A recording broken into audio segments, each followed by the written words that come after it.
I refuse to not be first. Do we do enough? Well, I never shut up about it. It must have been about 16, 17. We nicked their guilt rings. Right, the bouncers' guilt rings. This is no good for me. That's the reality. If you want the honest truth, and I see it every day. Oscar Bevis, IFL TV, proudly sponsored by Everlast. Big John joins me, mate. First things first, thank you very much for inviting IFL TV into your lovely home. And second of all, how's things? Because I know you've had a pretty fun couple of weeks. I've had a very good couple of weeks. Last week or so was in Las Vegas, courtesy of the Plaza Hotel, and we was treated like kings. Wonderful people. Can't wait to go back. And then last night I was in Manchester, which was just as good. So living the dream, as they say. I'll tell you what, you're getting about, that's one thing. Before we talk about why we're here tonight, I've got to talk about Vegas because it's one of them things where I think everyone knows Johnny will get there and there'll be some point where the Bosch soldiers could enjoy Vegas.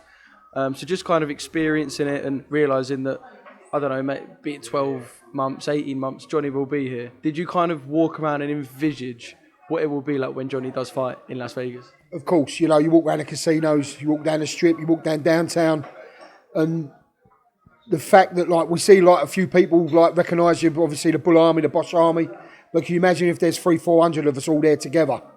I think it'd just be chaos. I don't think Las Vegas will know what's it. I know it's obviously had big fight nights before, big crowds, but we do bring that something a little bit different. So I can't wait. I'm hoping it could even be, everything goes well June the 10th, it could even be the fight after that, because I think Johnny's going to fight abroad after his next fight, all being well.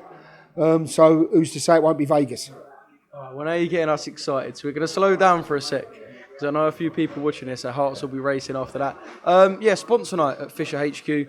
Just nice to kind of get everyone who helps Johnny along his journey about, have a few drinks, especially some Duvals, have a few drinks and kind of just get everyone together and appreciate everyone along the journey, because, all right, Johnny does it in the ring, but I know you know this as well, there's a lot of people who kind of help a lot along the way.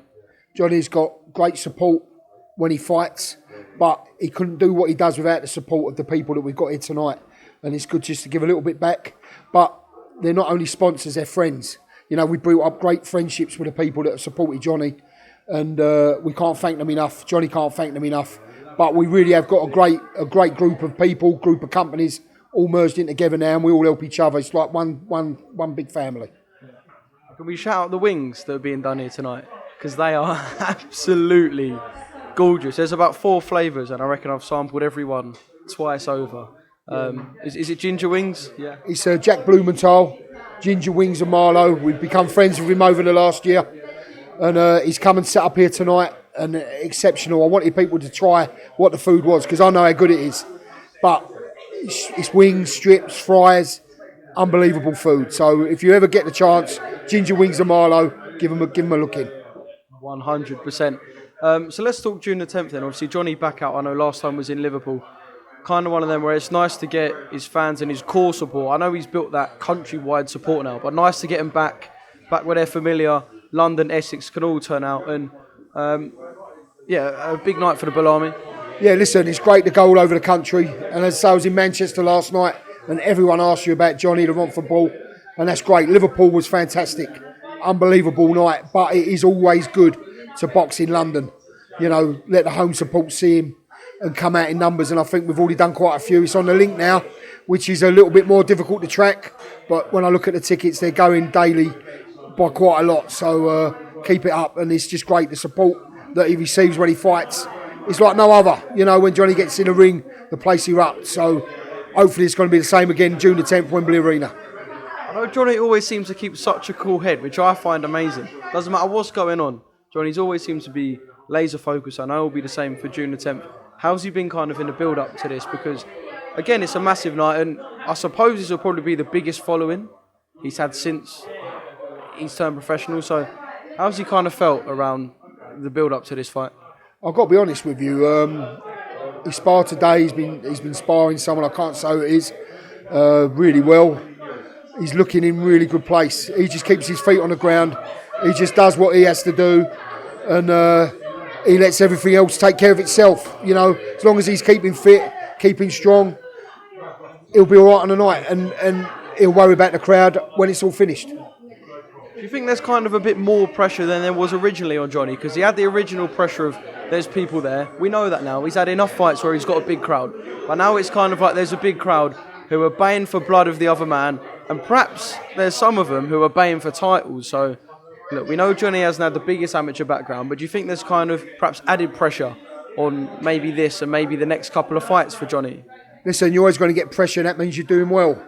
People who want to say, oh, you should be fighting for this, you should be fighting for that. But Johnny will do what's right for him.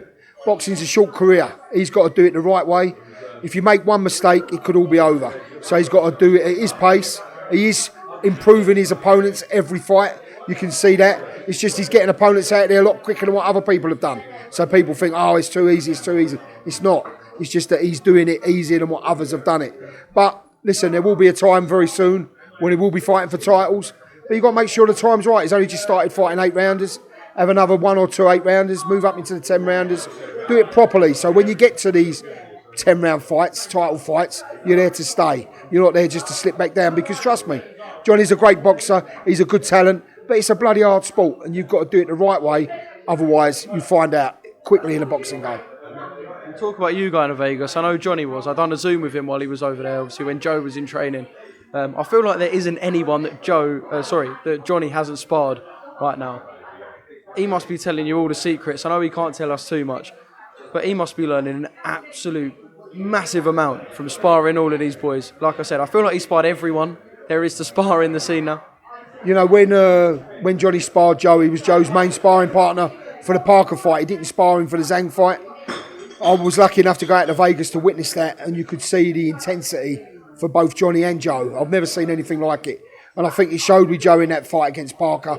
And Johnny's brought that back with him as well. When you're training day in, day out with people like Joe Joyce, you can only learn off them, you know, and it's great that Johnny's got that around him, really is. We look forward to seeing what Johnny does once again on June the 10th, obviously backed by a massive vocal support. A quick one on Joe Joyce, obviously. I think the boys might have spoke to you afterwards very briefly. Obviously didn't go Joe's way that night, and a very tough defeat to look at from the outside when you see Joe's face, and it was a very uncomfortable night for Joe Joyce fans.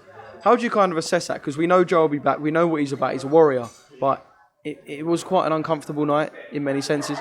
First of all, you can't knock Joe Joyce because he took the fight. Not a lot of people would want to fight Zhang. Joe took it, he don't duck anybody. And I must admit, we had a Chinese, I think you was there, weren't you, with Zhang on the Monday before the fight, and after talking to Zhang, I did think Joe's got to be on top of his game to beat him, because you could tell Zhang was coming there to mean business. But, listen, it's a bad night at the office. It happens. I think if the fight would have gone on, Joe could have possibly caught him and wore him down in the later rounds, but it weren't to be, and credit to Zhang. Zhang's a great boxer. He boxed a great fight. Joe will learn from it. Joe will be back. Just because you lose the fight don't mean it's the end of the world. And to be truthful, I said this straight after. It's probably the best thing to happen to Joe Joyce, because people will want to fight him now. Before, no one wanted to fight him. Now people will be queuing up to fight him. So it could open more doors for him.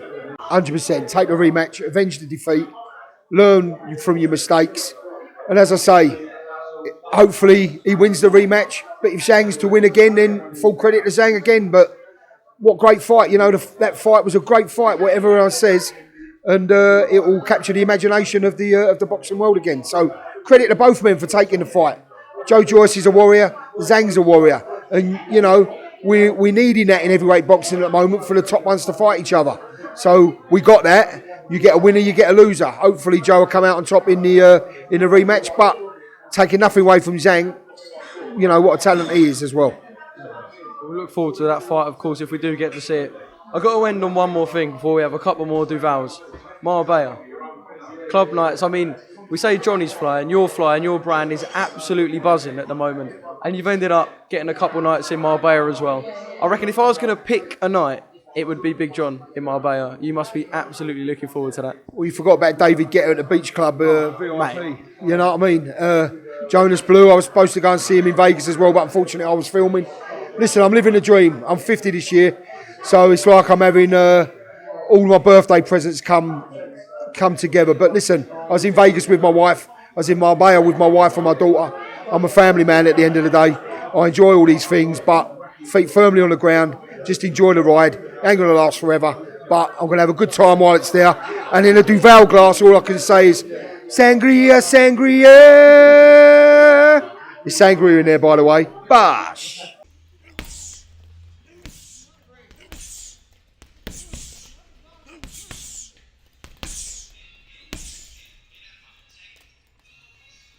Because I refuse to not be first. Do we do enough? Well, I never shut up about it. It must have been about 16, 17. We nicked their guilt rings. Right, the bouncers guilt rings. This is no good for me. That's the reality. If you want the honest truth, and I see it every day,